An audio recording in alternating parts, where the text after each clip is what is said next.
사람이 만든 책보다 책이 만든 사람이 더 많습니다. 내비책방. 안녕하세요. 내비책방입니다. 오늘 소개해드릴 책은 불통, 독단, 야망. 위험한 리더는 어떻게 만들어지는가? 스티브 테일러 지음, 신예용 옮김. 출판사 21세기 북스입니다. 리더를 제대로 모를 때 치러야 할 대가는 너무나 크다.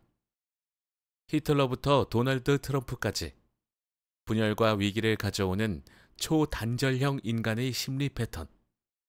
디스커넥티드라고 돼 있네요. 최재천, 김경일 강력 추천. 저명 심리학자이자 자아 폭발 저자 최신작. 뉴욕 포스트 헤럴드 추천작. 디스커넥티드.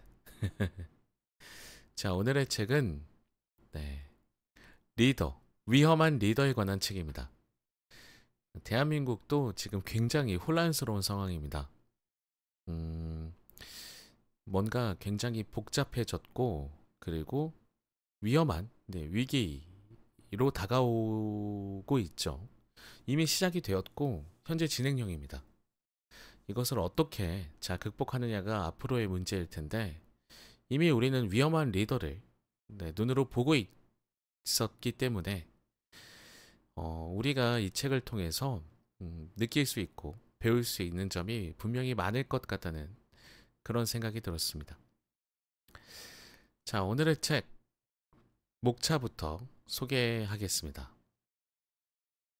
자, 목차. 들어가며 간디는 왜 히틀러를 막을 수 없었을까? 1장. 이해하기 힘든 상식 밖의 리더. 상식 밖의 리더를 보는 우리의 마음은 또 어떨까요? 외부 세계에 무감각한 초단절형 사람들. 문제는 공감의 부재다. 다른 사람의 마음에 공감하지 못하면 절대 좋은 리더가 될 수 없습니다. 감정을 두려워하는 존재일 뿐. 권력, 부, 성공을 향한 강박. 그들은 자신이 정상이라고 여긴다. 네, 그런 것 같습니다. 왜 초단절형 인간이 되는가? 그건 궁금합니다만 사실 궁금하지도 않습니다. 본인이 단절형 인간이 되었기 때문에 그런 사람은 리더를 하면 안 되는 거죠. 단절된 세상도 원인이다. 요즘은 좀 그런 부분이 없지 않아 있는 것 같습니다. 요즘 세상은요. 인간의 본성은 연결해 있다. 2장, 선 넘는 선택과 행동을 하는 이유. 이건 정말 지금 대한민국 정치에서도 보여지는 모습들이죠. 죄를 저지르는 한 끗 차이. 공감, 죄책감, 수치심을 잃다. 없죠. 모든 것들이 지금 보이지 않는 대한민국의 현실입니다. 광기와 단절 사이. 그들은 왜 무분별해지는가? 심신미약이 아닌 자기 선택. 정체성에 대한 심리적 갈망. 깊은 단절은 회복이 어렵다. 3장. 기업 리더들은 착하지 않다.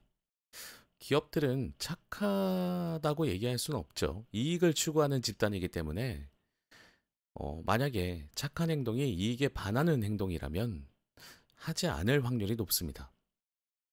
탐욕스럽고 부도덕한 CEO들. 초단절형 인간이 힘을 갖는 이유. 힘을 갖는 이유랄까.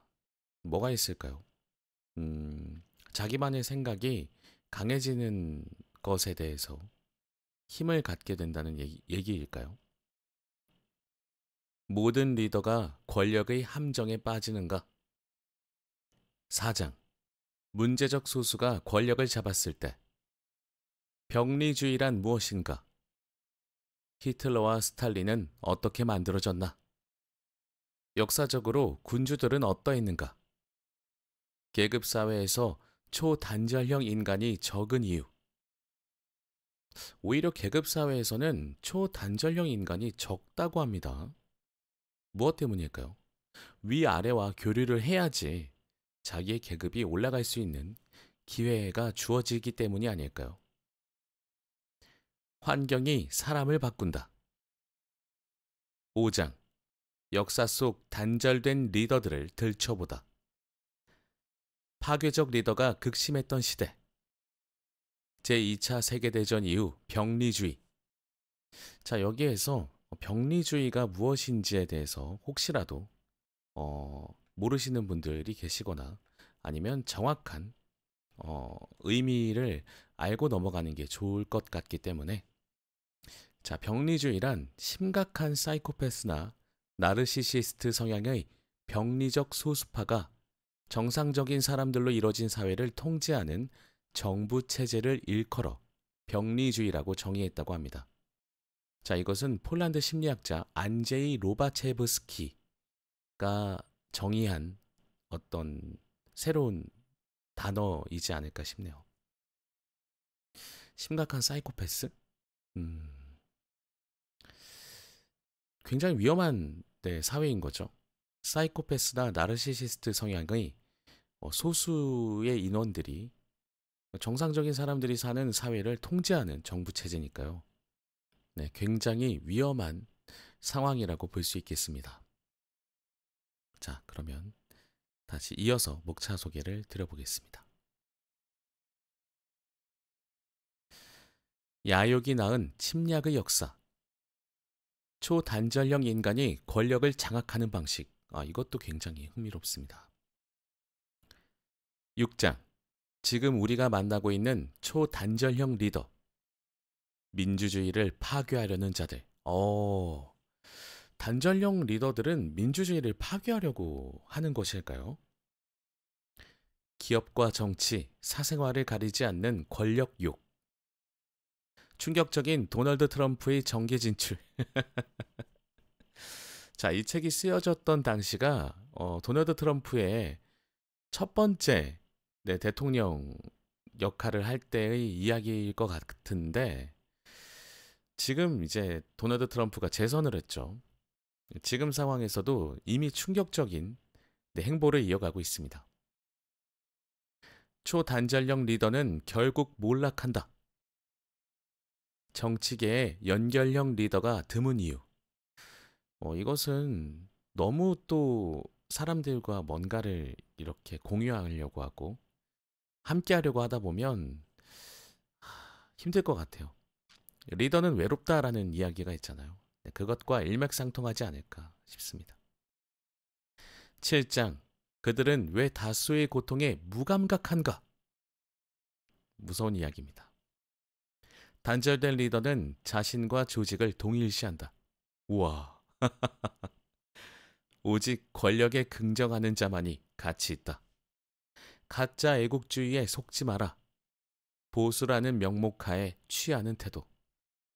우리나라의 보수가 할 말 하안. 할 말은 많지만 하지 않겠습니다. 그들은 반대를 절대 참지 못한다. 맞아요. 권력을 갖고 있는 그 소수의 불통적인 집단이 절대로 자신들의 의견과 반대되는 것을 참지 못하더라고요. 파괴적이고 철저히 악의적인 내 것과 다른 것은 사실이 아니다. 이 각 절의 제목만 보더라도 너무 무섭습니다. 전 너무 무서워요, 지금. 훌륭한 초단절형 리더는 없다. 민주주의를 전혀 이해하지 못한다. 8장. 모두를 위한 신념이라는 거짓말. 종교적 신념이 강요하는 단절. 그들이 금지하는 것이 많은 이유. 독단과 배타성 대 관용과 자유로움. 어떤 것이 옳을까요? 궁금합니다. 독재자는 관심과 숭배를 악용한다. 우리나라에 진짜 좀 잘못된 믿음 관한 문제에 대해서 저도 이야기하고 싶은 것이 참 많습니다만 여기서는 일단 넘어가겠습니다. 구루라는 이름 뒤에 숨은 초단절형 인간.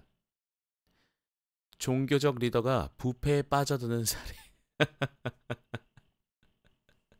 우리나라의 종교, 문제가 참 많아요. 네, 매우 많습니다. 초연결성으로 위장한 병든 신념. 9장. 초단절형 리더를 따르는 사람들. 오, 그렇죠. 네. 문제가 많은 리더임이 분명한데 그를 따르는 추종자들이 항상 있습니다. 왜일까요?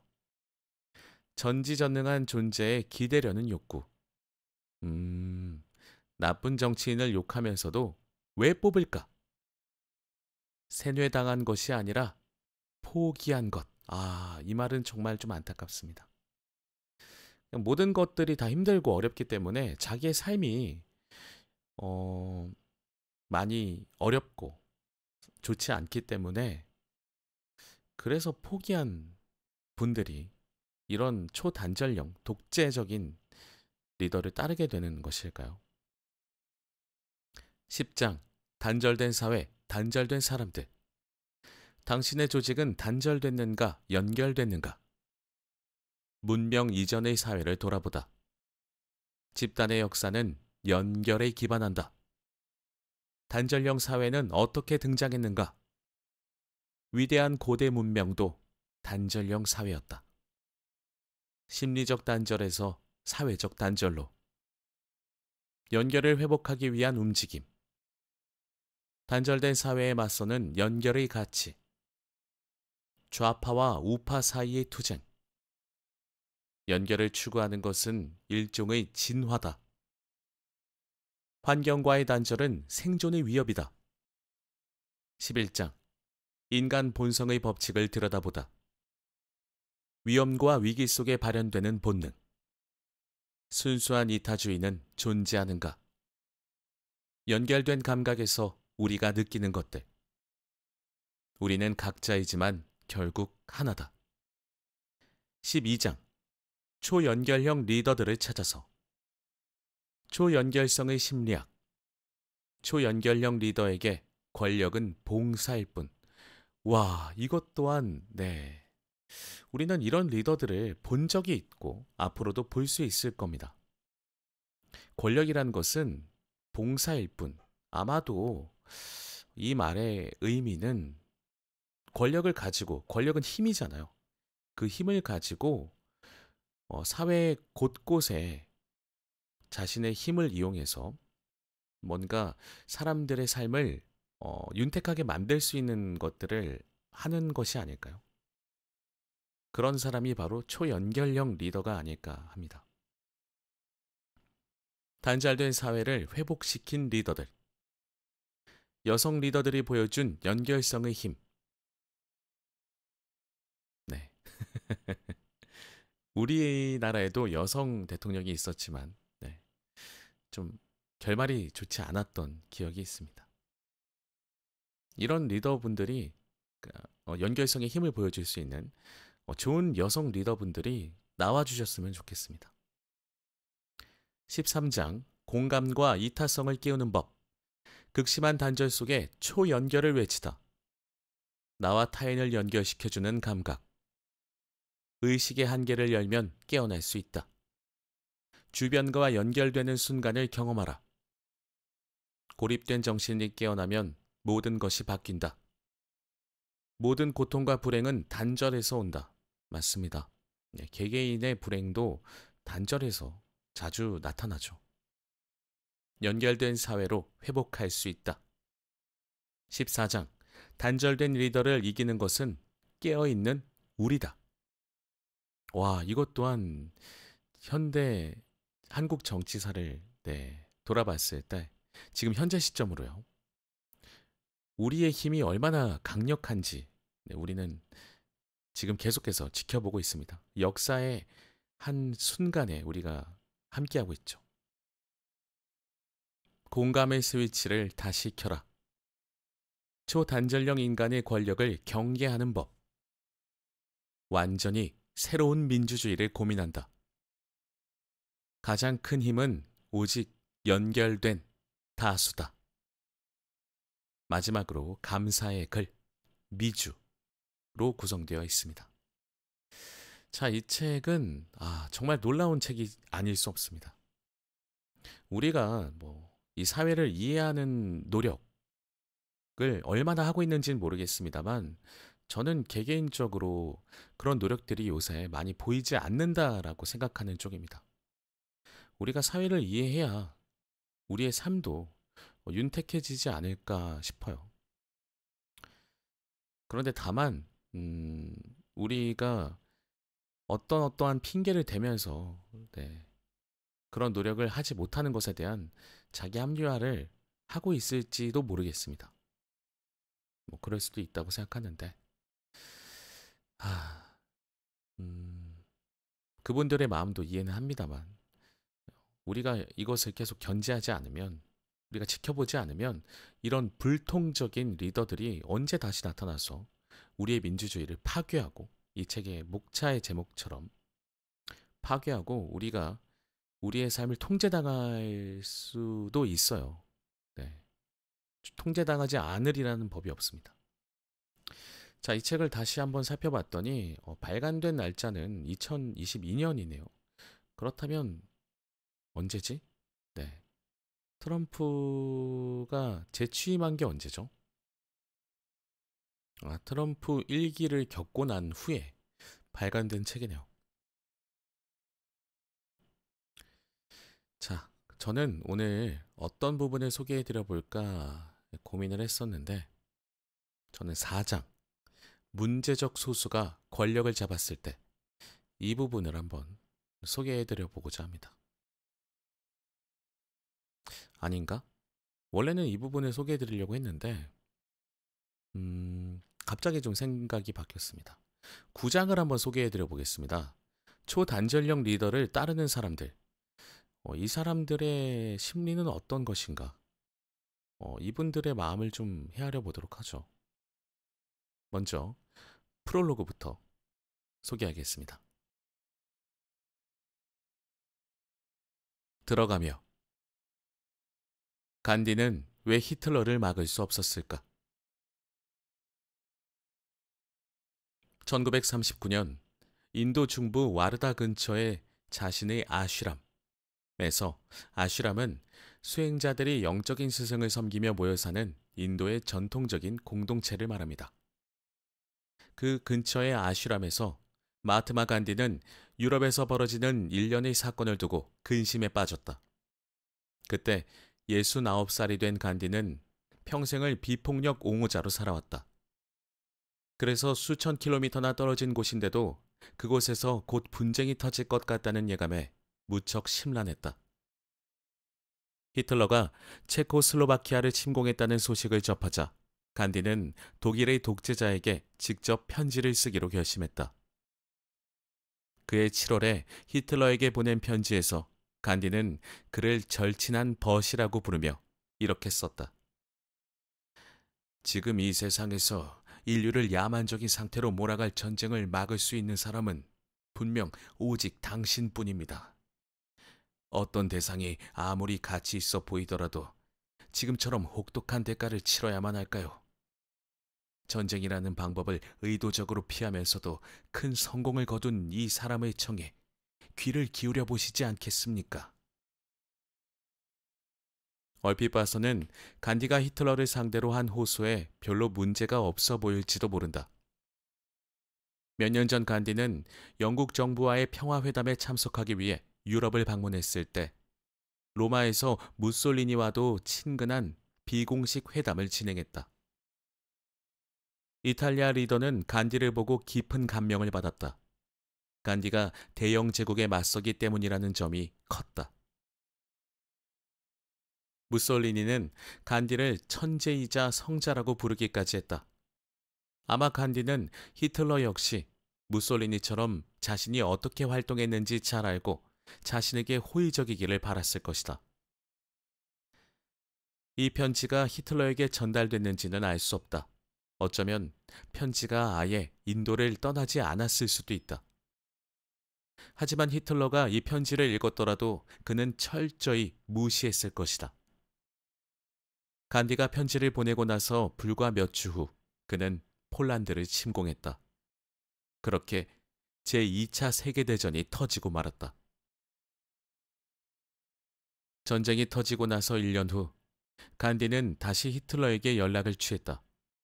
이번에는 더 자세하고 논리적인 편지를 써서 전쟁을 멈춰달라고 간청했다. 그는 히틀러의 인류애에 호소하며 이렇게 적었다. 제가 평생 해온 일은 지난 33년 동안 인종과 피부색, 신념에 관계없이 인류를 친구로 삼고 온 인류의 우정을 얻는 것이었습니다. 간디는 히틀러의 용기와 조국을 향한 헌신을 칭찬하는 한편 다른 나라를 침략한 일로 그를 호되게 질책했다. 간디는 이 일이 추악한 행동이며 인간으로서의 위험에 걸맞지 않다고 주장했다. 그는 다음과 같이 지적하기에 이른다.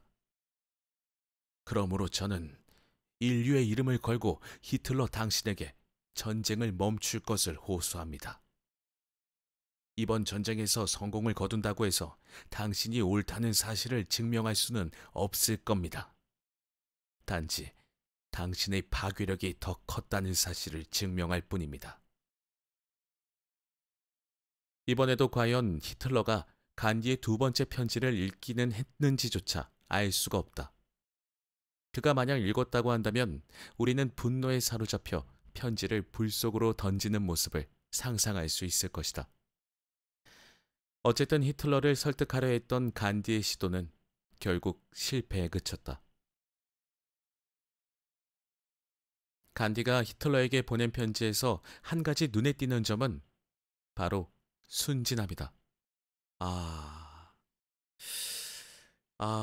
이것을 보니까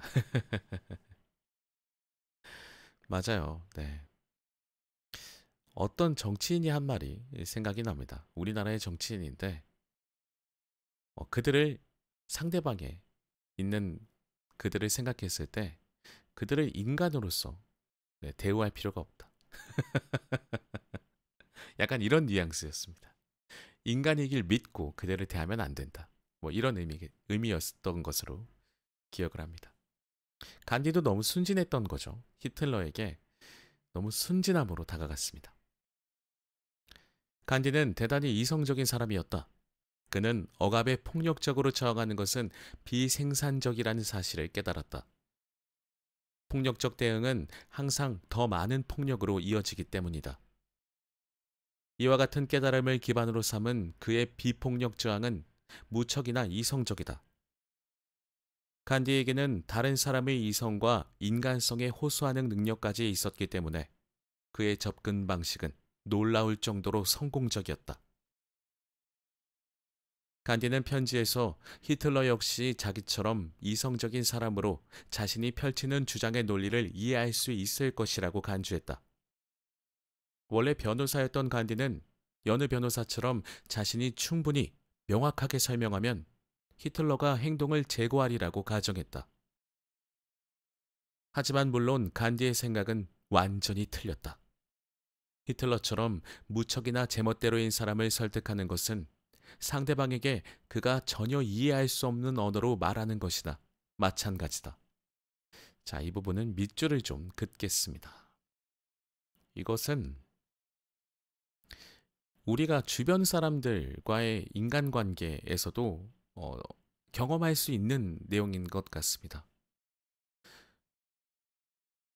히틀러에게는 인류애가 전혀 없었기 때문에 그의 인류애에 호소한 전략은 아무 의미도 없었다. 간디의 순진함은 나치를 물리치는 가장 좋은 방법이 비폭력 저항이라는 그의 믿음에서도 확연히 드러난다. 간디는 유대인 철학자 마르틴 부버에게 보낸 편지에서 나치에게 테러당하는 독일 유대인이 무저항으로 독일인을 핍박한 사람들의 마음을 녹일 수 있다고 주장했다. 분명히 이 방법은 나치 정권에 저항하기에는 형편없는 전략이었을 것이다. 나치 정권은 도덕적 원칙으로 맞서기에는 너무 비정상적이고 잔인했기 때문이다. 만약 전 세계가 나치에 맞서 사티아그라하, 마하트마 간디가 시작한 비폭력 저항 운동의 이름입니다. 이 사티아그라하를 실천했다면 나치는 틀림없이 더 큰 분쟁을 일으키고 전 세계를 정복해 한껏 이득을 취했을 것이다. 그러나 간디와 히틀러의 상호작용이 중요한 것은 두 사람이 인간으로서 상극이며 각자의 성향이 다양한 인간 본선 중에서 서로 정반대에 위치하기 때문이다. 타인에게 고통만 주는 초단전형 인간. 이 제목이 중간 절 제목인데 이것이 이 책의 핵심인 것 같습니다. 타인에게 고통만 준다고 합니다. 고통을 주는이 아니라 이 저자분은 고통만 준다고 표현을 하셨네요. 자, 초단전형 인간이란 인류에는 이미 없고요. 오로지 자기 자신밖에 모르는 사람이겠죠. 간디의 순진함에서 엿볼 수 있듯이 그는 결코 완벽한 사람이 아니었다. 남아프리카 공화국에서의 젊은 시절, 그는 그곳의 흑인 원주민에 대해 논란의 여지가 있는 발언을 했다. 37살의 나이에는 아내와 상의도 하지 않고 독신서약을 하는 등 아내랑 상의를 안 했는데 독신서약을 했다고? 이건 좀 놀랍네요. 아내에게 깜짝 놀랄 만큼 무심한 면모를 드러내기도 했다. 그럼에도 간디는 여러 가지 방면에서 탁월한 인간이었다. 죽음에 이를 정도의 공개 단식 투쟁도 불사했다. 즉, 비폭력 철학을 비롯해 이타주의 및 자기 희생을 선보인 능력에서 그는 선의 표본을 대변했다. 또 정의와 평화라는 보편적 원칙을 위해 자기 자신의 욕망과 이익, 심지어 자신의 목숨까지 기꺼이 희생한 그는 순수한 영성에서 비롯된 이타심을 구현했다. 반면 히틀러는 극도로 제멋대로의 성격에 정신병증과 나르시시즘, 편집증 등의 특성을 보였다. 공감 능력이 전혀 없던 그는 다른 사람을 그저 대상으로만 여겨 그들과 정서적 유대감을 형성할 수 없었다. 간디와 반대로 히틀러는 자신의 목표를 추구하는 데에만 병적으로 집착했고 그 과정에서 수백만 명의 사람이 죽어나가도 눈 하나 깜짝하지 않았다. 이는 결국 나치 제국의 목표로 확장됐다. 그는 자기 행동이 초래한 고통과 파괴적 결과에 전적으로 무관심했다. 사실 히틀러는 가학적 성향이 있었기 때문에 타인에게 고통을 주고 그들이 고통받는 모습을 목격하는 것을 즐겼다. 양심의 가책이라고는 없어 죄책감과 수치심, 책임감 같은 감정도 느낄 줄 몰랐다. 그 결과 히틀러를 비롯해 친위대 국가 리더 하인리 힘러와 독일의 군사 리더 헤르만 괴링처럼 그와 비슷한 장애에 시달리는 나치 동료는 끝도 없이 무자비함과 타락에 빠져들었다. 히틀러와 간디의 근본적 차이점은 바로 연결 여부에 있다. 간디처럼 무척 이타적이고 정신적으로 발달한 사람의 선함은 주변 세계와 깊이 연결된 자아를 가진 사람들에게 나타나는 특성이다. 이들은 타인에게 높은 수준으로 공감하고 연민을 느낀다.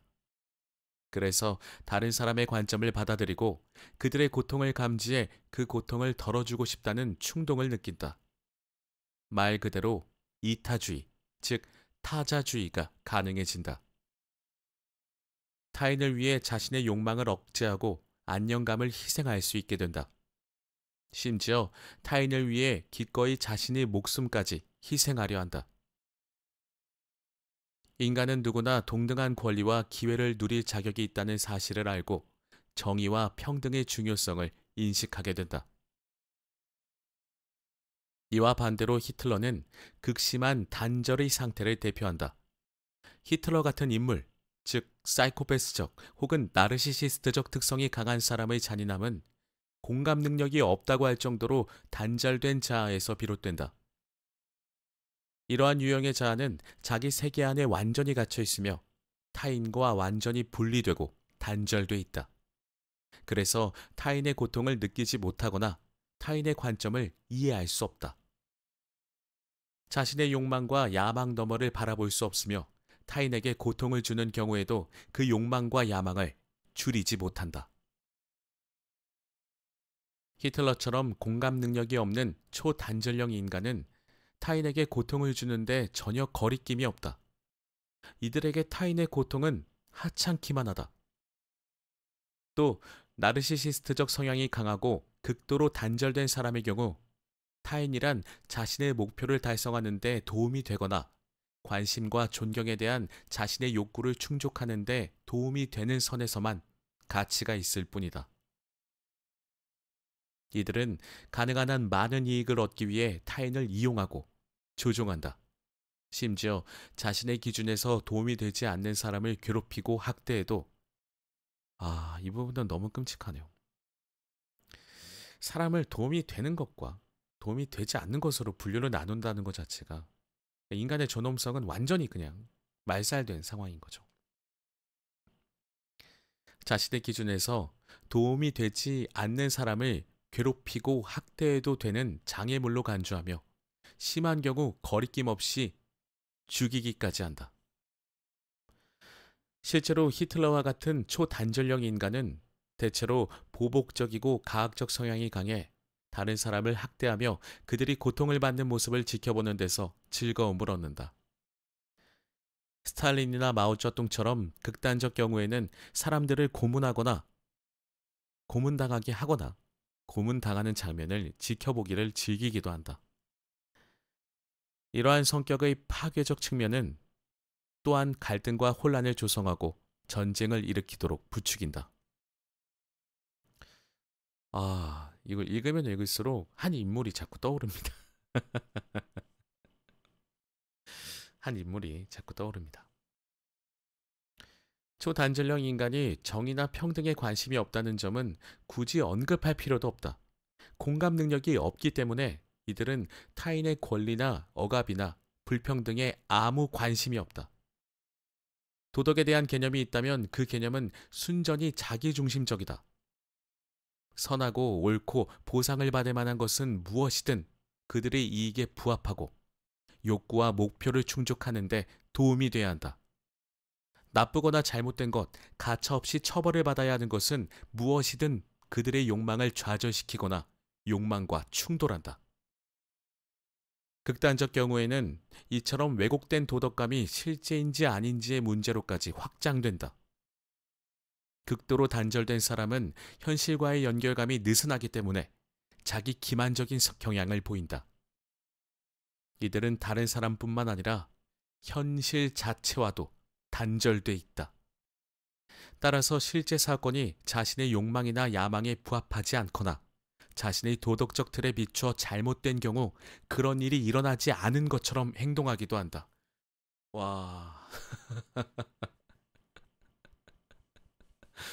이거, 네. 이런 사람들의 특징, 그러니까 이런 사람은 이렇게 행동해 라고 이 책에서 지금, 우리가 확인하고 있는 건데, 와, 어떻게 하나를 벗어나질 않죠? 너무 신기하네. 부정적 정보는 속임수이거나 적들이 음모로 일부러 조작한 것으로 취급한다.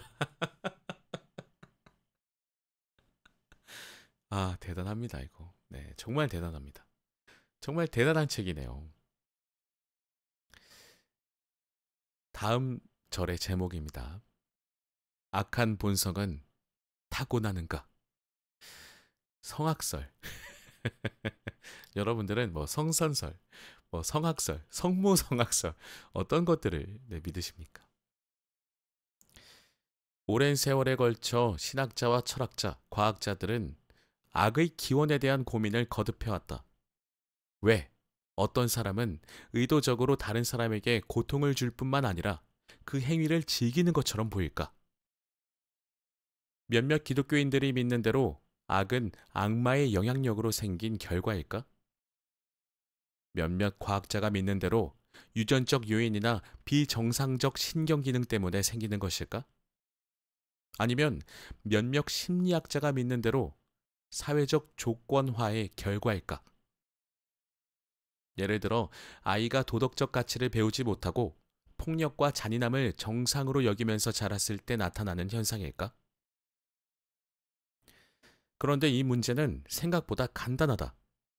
친절과 이타심, 공정성과 정의 등 우리가 일반적으로 인간의 선함이라고 부르는 특성은 심리적 연결이 빚어낸 결과다.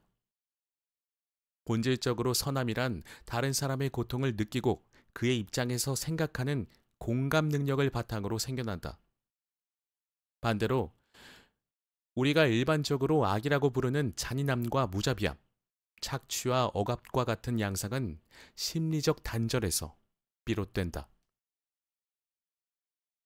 단절은 두 가지 중요한 방식으로 악한 행동을 유발한다. 첫 번째는 공감 능력이 부족한 경우로 단절된 사람은 다른 사람의 고통을 느끼지 못하거나 그의 관점에서 생각할 수 없다.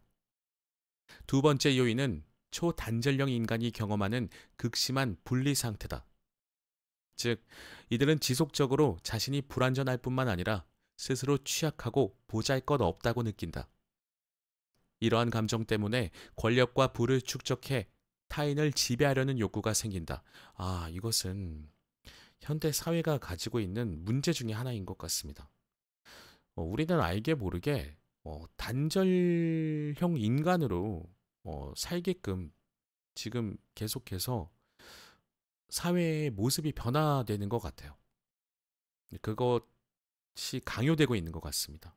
특히 이제 저의 이후 세대, 현재 뭐 청소년들이라든지 현재 20대 초반의 친구들을 봤을 때는 뭔가 모르게 연결은 되어 있는 것 같은데 인터넷상으로 사람들과의 인간관계를 맺는 것 같은데 저는 그것이 좀 불완전한 인간관계라고 생각하는 편이거든요. 인터넷상에서만 연결되어 있는 관계들이 약간은 모든 것들이 다 충족되지 않은 인간관계라고 생각을 하는 편인데 그러면 한편으로는 그것이 약간의 단절된 인간관계를 갖고 있다고도 볼 수 있지 않을까 합니다. 이렇게 단절되어 있을 때 나타나는 문제들이 이 책에서 지금 보여지고 있는데 단절되어 있으면 안 좋다고 계속 얘기를 하는데 이 책에서 말하는 내용들이 지금 현대 사회에서 보이는 것 같아서 전 그것이 좀 걱정이 됩니다. 본질적으로 이들은 권력을 얻어 자기 자신을 강화하거나 완성하려고 한다. 동시에 이들의 분리감은 좌절감과 불만을 불러일으킨다. 그 결과 마치 세상에 복수라도 하려는 듯 갈등과 혼란을 조성하려는 욕망과 더불어 일반적인 악의의 감정이 싹트게 된다. 이기심도 이타심도 선택일 뿐. 놀랍게도 인간 본성이라고 부르는 것은 스탈린과 히틀러의 사이코패스적인 악에서부터 간디와 넬슨 만델라, 마틴 루터 킹의 이타적인 선에 이르기까지 매우 광범위한 범주에 걸쳐 있다. 나는 이 사실을 연결의 연속체라고 직접 만든 모델로 설명한다. 자, 아래 그림이 있습니다. 자, 연결의 연속체는 극심한 단절에서 강력한 연결로 진행이 되고 있고요. 극심한 단절은 어둠의 3요소 특성, 사이코패시, 나르시시스트적인 인격 장애 이런 것들을 가지고 있고요. 강력한 연결은 신비주의, 깨어있음, 깨달음, 깨어남의 경험을 포함하고 있네요. 자, 극심한 단절에서 강력한 연결로 가기 위해서는 개인적, 도덕적, 영적 발달이 필요하다고 합니다. 이런 것들을 교육하지 않으니까 오히려 반대로 가르치고 있으니까 개인적, 도덕적, 영적 발달은 반대로 가르치는 것 같아요. 영적 발달이라는 것은 비단 종교적인 것뿐만 아니라 나라는 사람에 대한 이해, 인간에 대한 이해도 이것에 포함되지 않을까 합니다. 자, 초단절형 인간은 공감 능력과 양심이 부족합니다. 그리고 잔인하고요. 이기적이고 도덕성이 없습니다. 그리고 초연결형 인간은 공감 능력과 연민, 이타심이 강하고요. 사심 없고 보편적 도덕률을 따른다고 합니다. 자, 그러면 가운데 있는 사람들은 초단절형 인간과 초연결형 인간의 가운데 있는 사람들은 과연 평범한 사람들일까요? 라는 질문도 있네요. 자, 계속 읽어보겠습니다. 연속체의 맨 왼쪽에는 극심한 단절 상태가 있다. 사이코패스적 특성과 나르시시스트적 특성이 강한 사람이 여기에 해당한다. 히틀러를 비롯해 여러 잔인한 독재자와 함께 연쇄살인범, 폭력적인 사디스트를 비롯해 기타 극심한 범죄자가 여기에 포함될 수 있다. 다시 말해 인간의 악이 자리하는 지점이다. 와, 이 부분이 좀 무섭게 들립니다. 인간의 악이 자리하는 지점. 연속체의 맨 오른쪽 끝에는 강력한 연결 상태가 있다. 주로 공감 능력이 무척 뛰어나고 이타심이 강한 사람들이 해당된다. 다시 말해 인간의 선함이 있는 곳이다. 이러한 초연결형 인간은 자연 세상과 동물, 그리고 다른 생명체, 심지어 우주 전체와도 강한 연결감을 형성한다. 유난히 강력한 경우에는 자신이 전 세계와 하나됨을 느끼기까지 하며 분리감, 자신을 내면에 갇힌 자아로 바깥 세상은 두 대 바깥에 있는 외부 세계로 인식하며 생기는 감정을 뜻한다고 합니다. 이 분리감. 와, 이것은 또 어떤 영역일까요? 아, 하나됨. 하나됨을 뜻하는 거죠. 분리감은 전혀 없다. 분리감이라는 것은 뭐 단절형 인간들이 가지는 것이 분리감이겠죠. 사람에게는 누구나 자신만의 정신적 공간에서 살아가는 누군가라는 존재, 즉 정체감이 있다. 하지만 초연결형 인간의 자아감은 부드럽고 유동적이다. 이들의 정체감은 자기의 정신적 공간에 뿌리를 두고 있지만 외부로도 확장된다. 사람을 비롯해 생명체는 누구나 동일한 근본적 의식 또는 존재를 공유하기 때문에 서로 깊이 연결되어 있다는 느낌을 받는다. 자아감이 부드럽고 유동적이기 때문에 초연결형 인간은 앞에서 설명한 상호 연결성을 강하게 느낄 수 있고 공감 능력과 이타심도 강하다. 반면 초단절형 인간은 매우 단단하고 경직돼 있으며 굳건한 자아가 자신의 정신적 공간을 둘러싸고 있다. 이들은 다른 사람과의 근본적 연결을 느끼지 못한다. 초연결형 인간은 영성과 관련된 표현으로 깨어있는 사람이라고 할 수 있다. 이 대목에서 이 책은 심리학자로서의 나의 연구와 이전 저서들과도 연결된다. 나는 오랜 연구를 통해 영적으로 깨어있는 상태의 주요 특징 중 하나는 다른 사람이나 생명체, 자연 또는 우주 전체에 걸친 강력한 연결감이라는 사실을 알게 됐다. 다른 주요 특징으로는 높은 수준의 연민과 이타심이 있다. 점진적 과정 또는 갑작스럽고 극적인 변화로 영적 깨어남을 경험하는 사람들은 세상에서 최대한 많이 얻으려는 축적의 방식에서 세상에 최대한 많이 베풀려는 기여의 방식으로 전환하게 된다. 종교인분들 중에 정말로 남들을 보살피면서 사시는 분들이 바로 이런 분들이 아닐까 싶네요. 이런 의미에서 깨어있음 혹은 깨달음은 초단절 상태와 정반대다. 1장에서 살펴보겠지만 심리학자는 종종 인격장애라는 용어를 사용해 초연결형 인간을 설명하며 그들에게 사이코패시 혹은 자기애성 인격장애와 같은 질환이 있다고 진단한다. 왜일까요? 따라서 사이코패시나 나르시시스트적 인격장애는 연결의 연속체에서 정신적 깨어남과는 정반대에 위치한 상극이라고 할 수 있다. 사람은 대부분 연결의 연속체에서 중간쯤, 정신병과 깨어있음의 양극단 사이 어딘가에 위치한다. 우리는 성과 악의 결합체이며 이기적인 동시에 이타적이기도 하다. 우리는 날마다 기분에 따라, 상황에 따라 다르게 행동한다. 초연결의 순간에는 공감하고 연민을 느끼며 이타적으로 행동한다. 초단절의 순간에는 자신의 필요와 욕망에 좌우돼 이기적으로 잔인하게 행동한다. 때로는 연결의 연속체에서 우리의 위치가 시시각각 변하기도 한다. 예를 들어 기분이 좋지 않은데 누군가 나를 짜증나게 한다고 상상해보라. 그럴 때는 상대를 모욕하거나 심지어 밀거나 발로 차는 등 공격적으로 대응할 수 있다. 쉽게 말해 자신이 화가 났다는 사실을 표현한다. 그러다 갑자기 공감과 연결의 상태로 변한다. 자신이 고통을 일으켰음을 느끼고 자신의 행동에 부끄러움을 느끼며 사과를 한다. 이것이 인간이죠. 네. 이것이 인간입니다. 하지만 만약에 상대방에게 해를 끼친 정도가 너무 지나치게 행동을 했다. 그리고 너무 큰 피해를 입혔다면 또 법적으로 처벌을 받으면서 우리 인간은 그렇게 살아가는 것이죠. 법적인 처벌을 받는 것으로 끝나면 안 되고 실제적으로 그 행동을 뉘우치고 다시는 하지 않도록 반성을 하는 것이 더 중요하겠죠. 연결의 연속체에서 우리의 위치는 단순히 우리가 얼마나 지쳤는지, 얼마나 스트레스를 받았는지에 따라 달라질 수 있다. 그러니까 스트레스가 없는 사회에서 우리는 살아야 됩니다. 연구에 따르면 사람들은 긴장이 풀리고 평온할 때 더 공감을 잘하고 더욱 이타적이라고 한다. 맞아요. 우리가 행복감이 높아지면 사회 분위기가 좋아집니다. 어쩔 수 없는 현상 아닐까요? 네.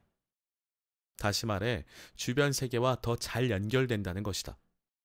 위기나 긴급 상황에서는 연속체의 다른 지점으로 이동할 수도 있다. 사고나 자연재해, 심지어 전쟁과 같은 긴급 상황은 종종 사람들에게 충동적인 이타심을 불러일으킨다. 그 결과 사람들은 용감하고 영웅적인 행동을 수없이 하게 된다. 또한 위급한 시기는 공동체 전체의 강한 유대 효과를 형성하여 공동체가 더 높은 수준의 통합을 이루게 이끌기도 한다. 위기가 찾아오면 갑자기 뭉치게 되는 것이죠. 또 다른 관점에서 보자면 삶의 다른 시기에 연결의 연속체에서 우리의 위치가 변하기도 한다.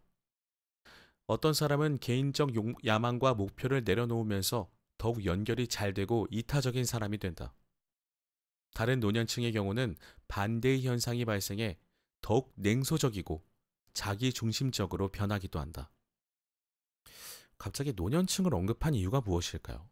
네, 노년층은 냉소적이고 자기중심적으로 변하기도 한다. 네, 변하기도 한다입니다. 무조건 그렇다는 아니죠. 연결의 연속체에서 우리의 위치는 성별에 따라서도 달라질 수 있다. 그러니까 우리는 계속 왔다 갔다 하는 존재들일 수밖에 없는데,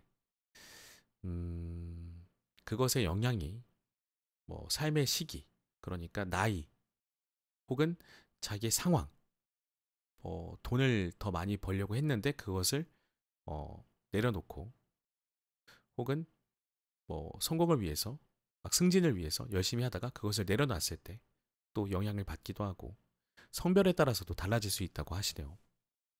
상당수 예외가 있지만 일반적으로 여성이 남성보다 연결의 연속체에서 약간 더 멀리 나아가는 경향이 있다.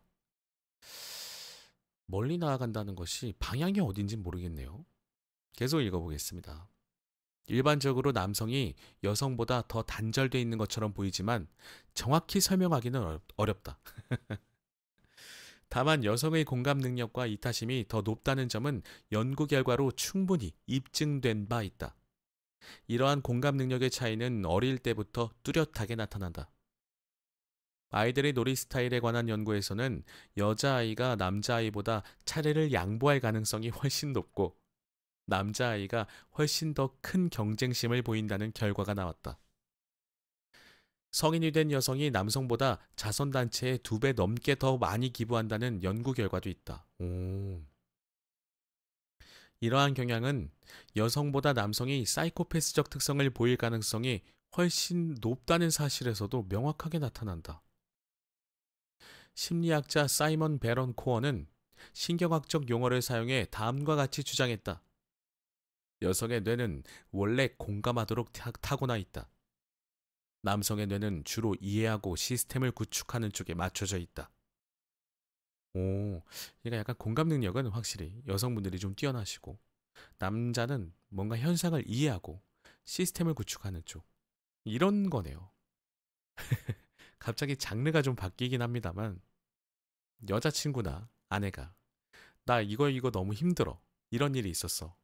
라고 얘기를 하는 것은 내 마음에 공감을 해주기를 원해서 이야기를 하는 것인데 남성의 뇌는 이해하고 시스템을 구축하는 쪽에 맞춰져 있기 때문에 그 말을 들었을 때 현상을 분석하고 원인과 결과, 원인을 어떻게 하면 해결할 수 있는지에 관한 자꾸 그 솔루션을 주려고 하는 그래서 항상 분란이 생기는 네, 그런 것이지 않나 싶습니다. 우리가 연결의 연속체에서 자신의 위치를 일정 부분 통제할 수 있다는 점 역시 중요하다. 우리는 우리 자신을 통제할 수 있습니다.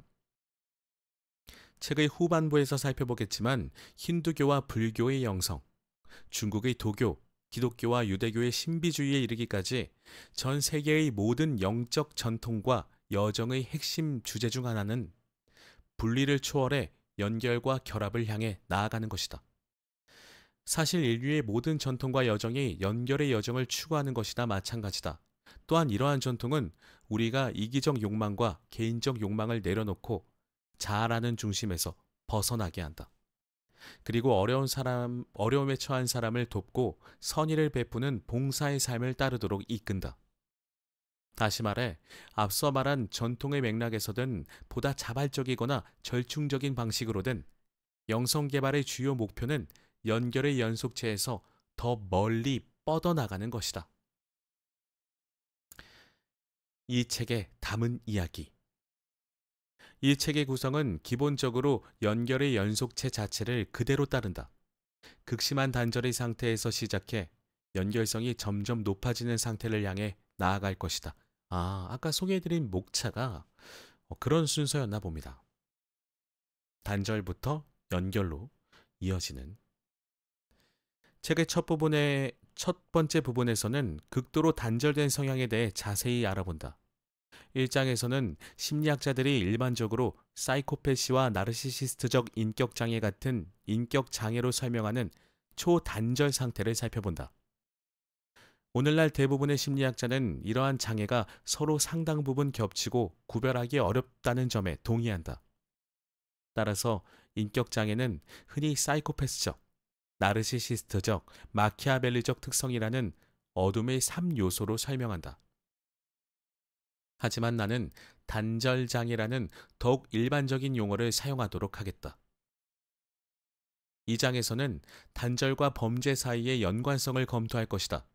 단절장애를 겪는 사람이 불우한 환경 출신이라면 그 사람은 공감 능력이 떨어지고 양심이 없어서 범죄자가 될 수밖에 없는 처지나 마찬가지다.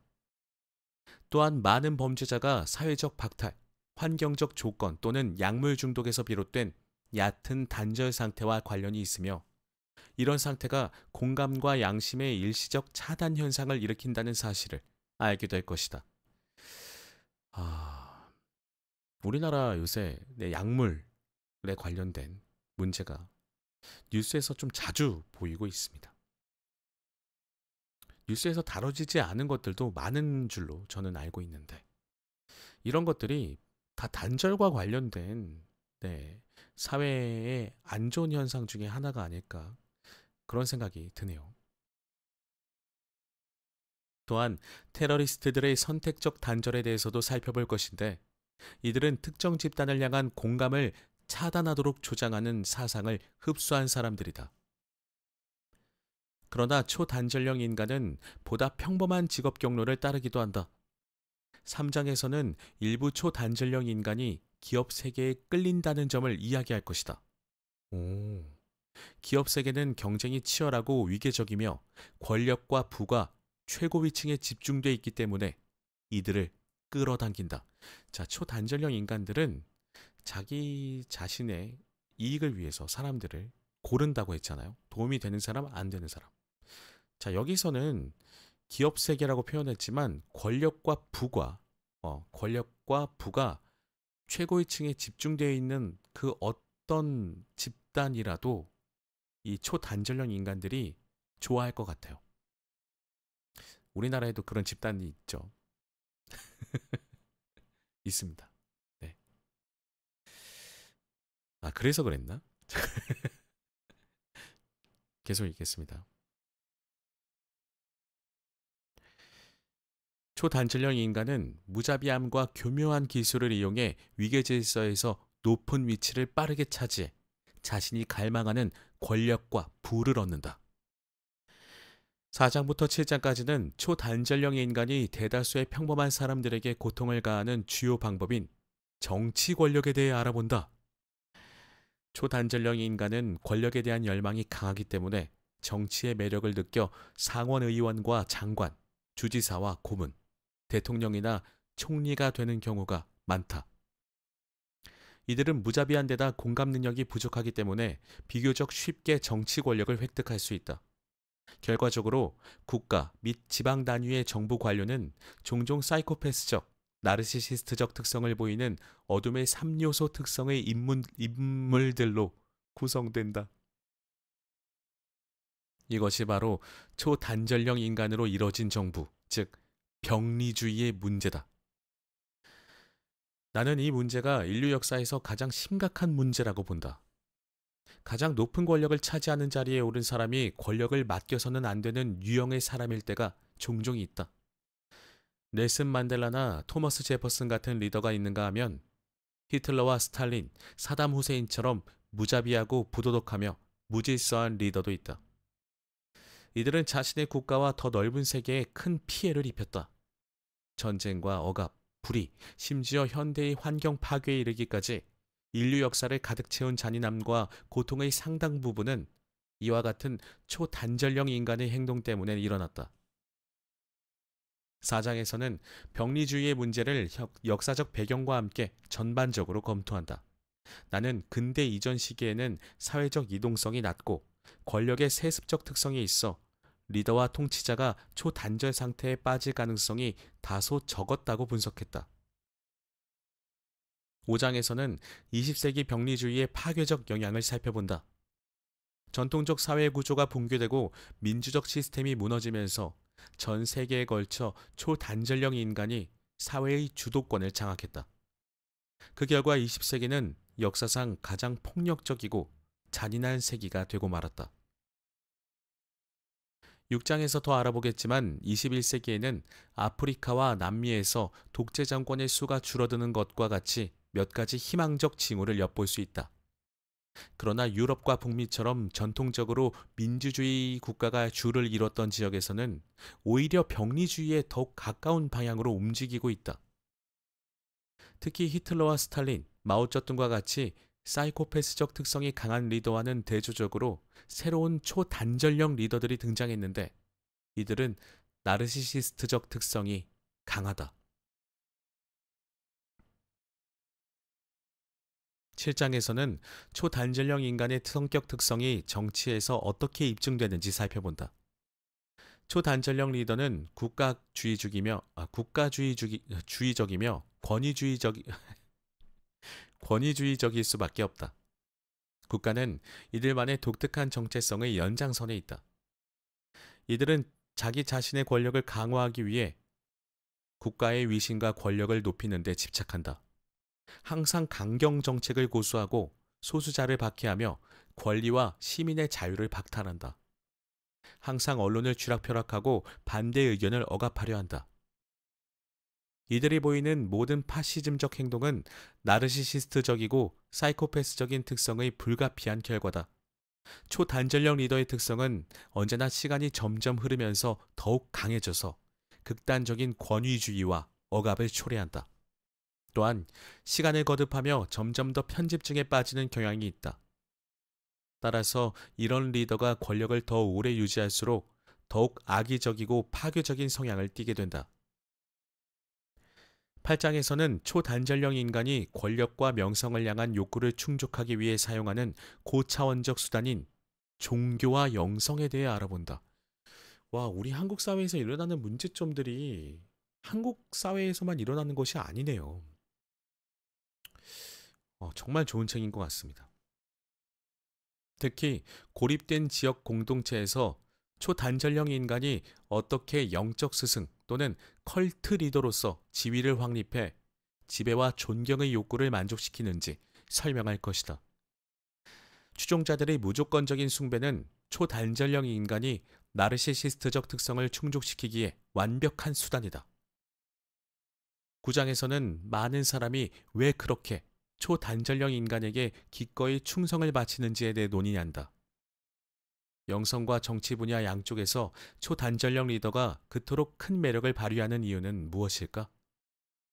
영적 스승이 끔찍하게 행동하는 사례가 셀 수 없이 많은데도 이들을 흠모하는 추종자는 스승의 부패와 부도덕성을 부정하거나 그럴듯한 이유로 옹호한다.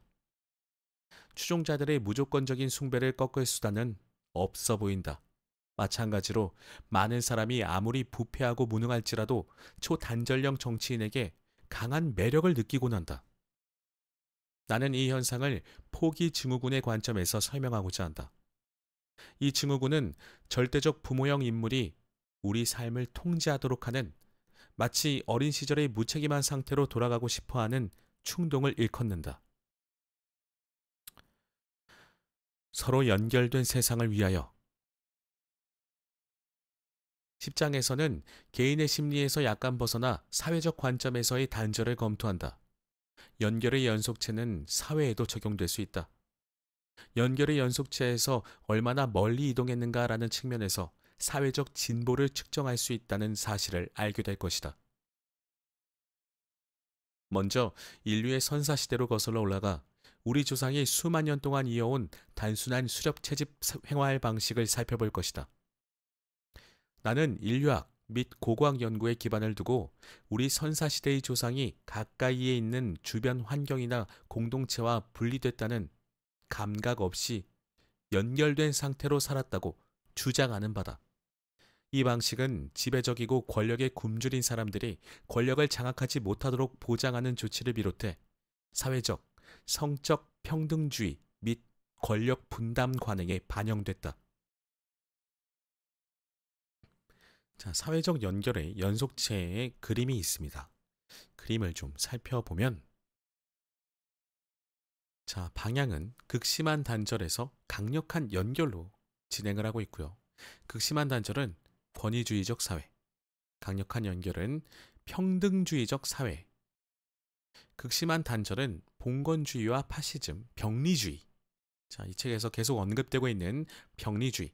병리주의는 파시즘, 파시즘이 아니라 사이코패스, 그리고 나르시시스트들이 지배하는 사회를 말합니다.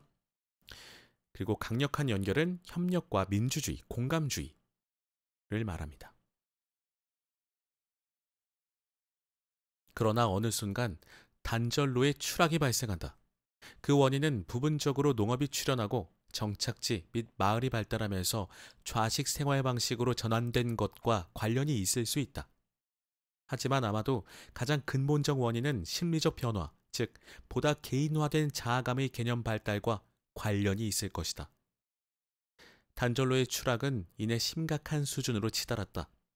18세기 초까지 대부분의 전 근대 사회는 극도로 단절돼 있었으며 잔인함과 폭력, 사회적 억압의 수준이 아주 높았다. 사회적 연결의 연속체 반대편으로 이동하면 평등하고 민주적이며 평화로운 현대의 연결형 사회를 접하게 된다. 이러한 사회는 대체로 사이코패스적이나 나르시시스트적 특성을 보이지 않는 책임감 있고 양심적인 인물들이 이끈다. 단절형 사회와 달리 여성의 사회적 지위가 높고 리더 역할을 맡는 여성도 자주 등장한다. 지난 300여 년 동안 많은 사회, 특히 유럽에서 연결성이 증가하는 추세를 보이며 연민과 민주주의, 평등과 같은 성향도 더욱 높아졌다. 전 세계 인구의 대부분이 여전히 단절형 사회에서 살고 있지만 그래도 희망을 품게 할 만한 몇 가지 근거가 존재한다.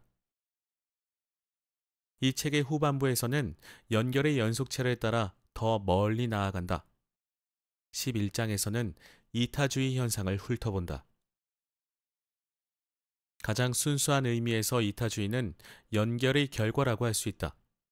인간 사이의 근본적 연결은 공감을 불러일으키고 나아가 다른 사람의 고통을 덜어주고 싶은 충동이 생기게 한다. 종종 이러한 연결이 분리감으로 가려지기도 하지만 연결의 순간에 우리는 자신의 고통을 완화하려는 충동을 느끼는 것과 같은 방식으로 타인의 고통을 덜어주고 싶은 충동을 느낀다. 이에 따라 우리는 인간 사이의 근본적 연결의 본성에 대해 논의하게 된다. 우리가 연결돼 있다면 그 연결의 근거는 무엇일까? 우리가 서로의 고통과 아픔 또는 서로의 기쁨을 느낄 때 이와 같이 공유되는 경험의 근거는 무엇일까? 현대 서구 문화에 널리 퍼져 있는 유물론적 세계관에서는 인간은 근본적으로 분리되어 있다고 가정한다. 우리는 좀 연결되어 있다고 원래 배우지 않나요? 동양 철학은 우리, 서양 철학은 개개인. 약간 그런 느낌 아닐까 합니다. 이 세계관에서 인간은 생물학적 기계이며 이기적 유전자로 구성되어 있고 자신의 몸과 두뇌 안에 갇혀 있는 존재로 간주된다. 갇혀 있는 존재로 간주된다는 것이죠. 하지만 내가 보기에 인간의 근본적인 상태는 분리가 아니라 연결이다. 12장에서는 강력한 공감과 연민의 감각을 지속적으로 느끼며 타인에게 봉사하고 타인을 도우면서 사는 초연결형 인간에 대해 알아본다. 고통과 억압을 완화하고 정의와 복지를 증진하기 위해 영향력을 사용하는 초연결형 리더들의 몇 가지 사례를 찾아볼 것이다. 13장에서는 초연결성이 명확하게 나타나는 주요 방식인 영성에 대해 살펴본다. 연결은 영성을 대표하는 특징과도 같다. 영적 경험은 본질적으로 연결의 힘이며 요가와 도교, 불교 같은 영적 전통은 우리를 연결의 연속체에서 더 먼 곳으로 이끈다. 마지막 장에서는 개인적, 사회적으로 연결을 향해 나아가기 위한 몇 가지 실용적인 방법에 대해 논의한다. 우리가 개인적, 사회적으로 진보라고 생각하는 것은 연결을 향한 움직임이라는 주장을 내세울 것이다. 연결성을 높이기 위한 이러한 움직임은 인류의 생존에 있어 가장 큰 희망이다. 연결 없이는 나 자신과 상호간, 세상과 조화롭게 살아갈 수 없게 된다. 마지막으로 한 가지 주의사항이 있다. 이 책의 처음 몇 장은 읽기에 그리 유쾌한 내용은 아닐 것이다. 인간 본성의 가장 어두운 측면과 인간의 가장 잔인하고 폭력적인 행동 유형을 탐구할 것이기 때문이다. 하지만 후반부에서는 어둠이 걷히고 빛이 드러난다. 이런 식으로 이 책의 구성은 분리에서 연결로, 악에서 선으로 나아가는 인간의 발전 양상 그 자체를 반영한다. 와, 여러분, 프롤로그만 소개해드렸는데 이 책이 어떤 내용을 담고 있는지 어느 정도는 저자분이 이 책을 왜 쓰셨는지 이제 좀 감이 잡히시리라 생각이 듭니다. 그래서 본문 내용을 좀 소개해드려보고 싶었습니다만 시간도 너무 많이 지났고 프롤로그만 읽었을 때 제가 이 본문의 내용을 잘 전달할 수 있을지 자신은 없네요. 따라서 이 책은 정말 우리가 꼭 읽어봐야 할 책이 아닌가 하는 생각을 하면서 강력하게 좀 추천드리겠습니다. 이 책을 꼭 읽어보시길 바랍니다. 현대 한국 사회를 이해하기 위해서라도 이 책을 반드시 읽어보시길 바랍니다. 다시 한번 추천드리면서 오늘의 책 소개는 여기서 좀 마무리해야 되지 않을까 싶습니다. 이 본문은 여러분들이 직접 읽어보시고 또 가능하다면 댓글로도 좀 남겨주시면 감사하겠습니다. 오늘의 책 불통, 독단, 야망이었습니다. 들어주신 모든 분들 다시 한번 감사드리고요. 항상 건강하시길 바라고 저는 다음 시간에도 재미있고 유익한 책으로 찾아뵙도록 하겠습니다. 요새 제 컴퓨터가 말썽을 좀 부려서 지금 콘텐츠 업로드가 늦어지고 있습니다. 계속 녹음 프로그램에 장애가 생기고 어떻게든 막 해결해 보려고 발버둥을 쳤는데 잘 안 되네요. 지금은 다행히 녹음이 되고 있는 것 같은데 또 문제가 생기면 업로드가 좀 늦어질 수 있습니다. 이 점은 양해를 좀 부탁드립니다. 자, 들어주신 모든 분들 다시 한번 감사드리고요. 전 다음 시간에 뵙겠습니다. 감사합니다.